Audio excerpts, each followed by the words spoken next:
सबसे पहले जो है हुज़ैफा को कहूंगा कि यहाँ तशरीफ लाए। मैं एक सवाल पूछना चाहता हूँ आपसे। जी सर। हुज़ैफा, आप बताएं कि पाकिस्तान में नमक के अलावा कौन सी चीज वाफर मिकदार में पाई जाती है? सर नमक हराम। ओह, हुज़ैफा, एक सवाल है आपसे। जी सर। बताएं कि बर्फ जो है किस चीज से बनती है? सर चावल से। वो कैसे? सर मैं अभी आपको बताता हूँ। Sir RICE, rice.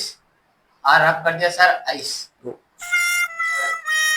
हुज़ैफा, एक बात मैं तुम्हें बताना चाहता हूँ। जी सर। यहाँ कुत्ते बहुत हैं बाहर। जब भी कोई कुत्ता जो है तुम्हारे पीछे पड़ जाए तो तुमने भागना नहीं है। भागने के बजाय आप क्या करेंगे? बैठ जाएंगे। सर ये बात तो मैंने पहले भी सुनी थी। तो मैं ना जा रहा था तो एक कुत्ता बैठा हुआ था, वो मेरे पीछे पड़ गया। अब मैं भी बैठ गया और वो भी बैठ गया। अब बैठे बैठे शाम हो गई। गुड।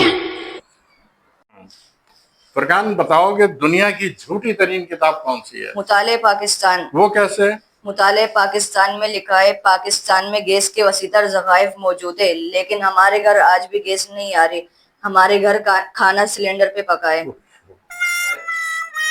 फातिर, आपसे सवाल है कि मर्द अफजल है या औरत? मत। वो कैसे? सर आज तक मैंने किसी औरत का नाम अफजल सुना ही नहीं है।